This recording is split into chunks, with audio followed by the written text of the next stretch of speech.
Hello and welcome. Today we're going to dive into something truly profound. It's an ancient philosophy called Advaita that totally challenges how we think about, well, everything. Reality, ourselves, the entire universe. And at its core is this one incredibly powerful idea: oneness. So let's explore what that actually means.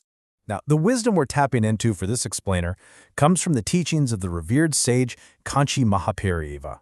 His talks, which have been collected in this amazing series called The Voice of God, give us these unbelievably clear and deep insights into what can be some pretty complex ideas. All right, let's jump right into the deep end with a statement that really gets to the heart of it all. A phrase that can sound like either the ultimate truth or the ultimate ego trip. I am God. So what's going on here? The answer to this little paradox is really the key to unlocking Advaita. And this is where it gets really fascinating. You see, it all comes down to perspective.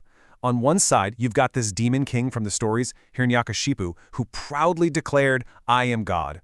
But what he meant was, there is no God other than me. It's all about ego.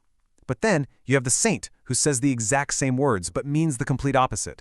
There is nothing but God, which means I must be a part of that too.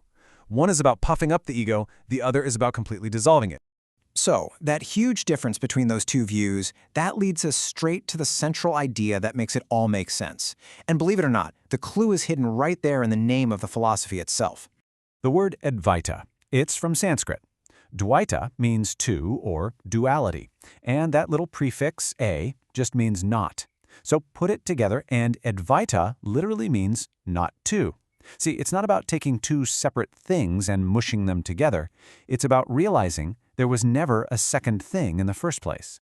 And if there's not two, then what is there? Well, that brings us to the core teaching of Advaita, that there is only one single ultimate reality. This reality is called Brahman.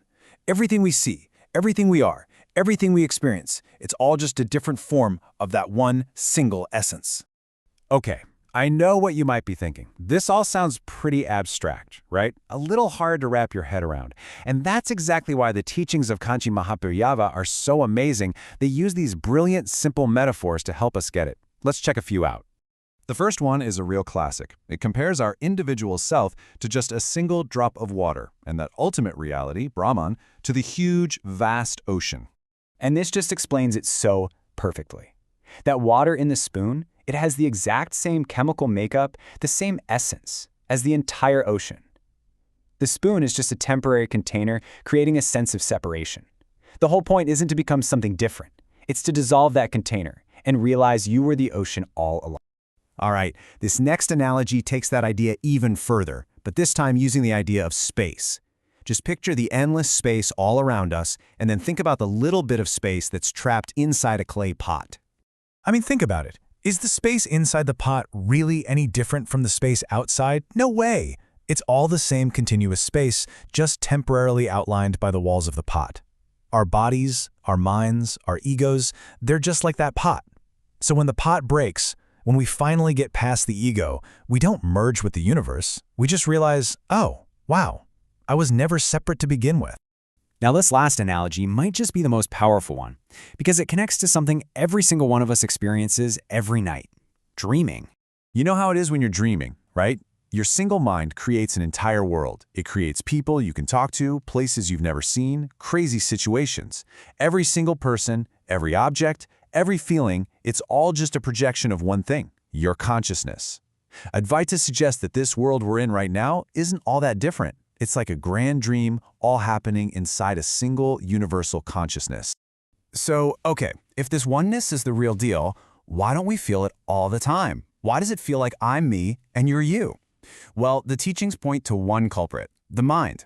It's the very thing that creates the illusion of being separate, but it's also the only tool we have to see past it. So the path kind of looks like this. First, we just have to recognize that it's our mind that's constantly telling us we're a separate me. Then, instead of letting it run all over the place, we can use practices like devotion to focus it really intensely on that idea of the one. And as we do that, we start to loosen our grip on our ego and this idea that we are our body. And eventually, that illusion can just shatter, and we experience that unity directly. There's this fantastic metaphor for how this works. Our mind is like a restless monkey, and right now, it's clinging for dear life to this rotten fruit, our temporary body and ego.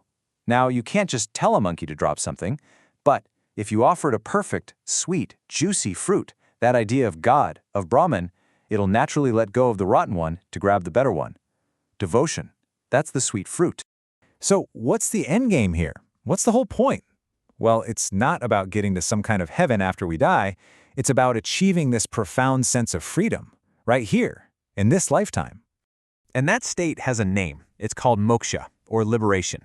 But here's the real kicker. Moksha isn't something you get or a place you go. It's what you already are. It's our true nature, just hidden under the veil of the mind. The whole journey is about realizing what's been true the whole time. And just stop and think about the practical side of this for a second. Why do we suffer? Why do we feel fear or loss or want something we don't have? It all comes from believing in other. We're afraid of what someone else can do. We want what someone else has. But if you truly, deeply felt that there is not two, that everything is just another form of you, what would there be to fear? Who would there be to envy?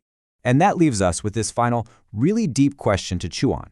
If the whole universe is one single, undivided reality, like a great ocean, then who or what is this I that feels pain and joy? Thinking about that, well, that's the heart of the journey. Thank you so much for joining us for this deep dive. If you found this as fascinating as we do, please hit that like button, share it with someone who might enjoy it, and subscribe for more explainers on these amazing ideas.